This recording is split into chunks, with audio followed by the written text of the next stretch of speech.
Julio, Fletcher McGee, Rainchild, Zeke Jr. Alright, I get it!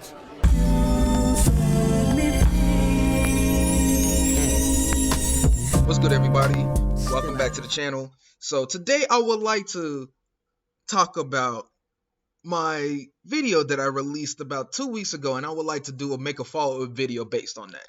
And I would like to say thank you to all who watched the video and responded in the comments for their takes on the situation I've been dealing with. It was very helpful and it was very constructive. I don't usually see that on YouTube. I usually see people roasting people in the comment section and people literally degrading people in the comments for like thinking in such a way. But from what I've seen in the comments is very constructive and very helpful to me, like seeing other people's personal views using the engine, and it made me think a little bit, and it made me thought about maybe these folks are writing in the comment section, and maybe might be a different approach that I need to approach Godot in a way, because Godot is an entirely different engine, but in some ways is similar. So let me give you a couple things that came up after I published the video. Couple things that came up was people were actually correcting me on how I was implementing my GD scripts, because when I was reading, because there was a part of the footage that I was using, but I was showcasing the difference between how I was using GD script versus how I was using C#. I basically converted this GD script code into C# from what I was looking at the syntax. But looking back over it, and some folks were actually correcting me on what did I do wrong in my syntax to make it act like certain way. Like, for example, the player character block that I had in one of my footages was going like 1 by 1 instead of like smoothly transitioning to one direction to another direction.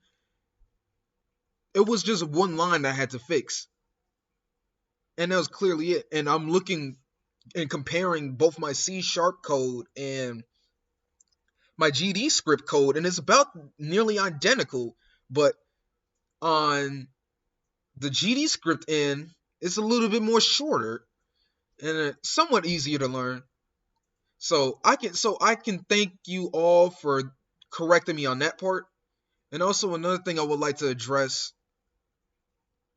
about the video is my issues on using signals. I had to like look over more of the documentation and other people, how they implement it. Maybe I am using it wrong. That's another thing I probably need to look at it again, because that is one of the most weirdest things about Godot that I'm still trying to wrap my head around of. And it seems like for folks who using GD script gonna have the easier end of everything. So that's one thing I might need to look back into, and this might get me to go back to using GD script. And one of the biggest reasons I think what drives GD script to people is the simplicity of it, but at the same time, everything's kind of integrated, so it's going to be a lot more easier for like the engine to kind of recognize things compared to like C#. For example, like the documentation is well documented towards GD script than C#. That's a given fact. So I might look back into it, and I probably might have a little bit of difficulty because I'm still used to my C# syntax using like semicolons to end everything, while you don't need to do that in GD script. Is a lot more, I guess, more friendlier, because Python does a similar thing where you can use like colons and commas and such, but it recognizes what you're still doing. But in GD script, it kind of doesn't have that. But if I'm willing to sit down and put the time in to see what am I doing wrong and kind of like breaking it down a little bit more, I might say, you know what, GD script might be the move.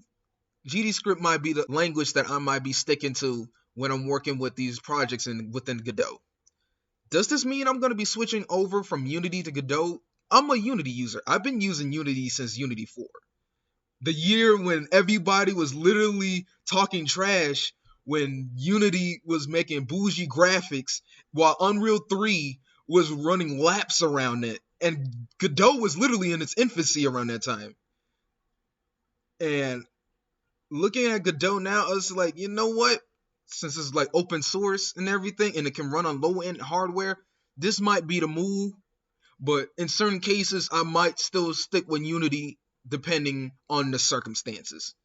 Because, just letting you know, I'm going to be trying to be making a big scale project. Not a big scale project, but a more or less an adaptable project that might grow in size later on. But I'll be working on probably like a prototype or something like that for like a project that might go on to like multiple different projects as well. So who knows?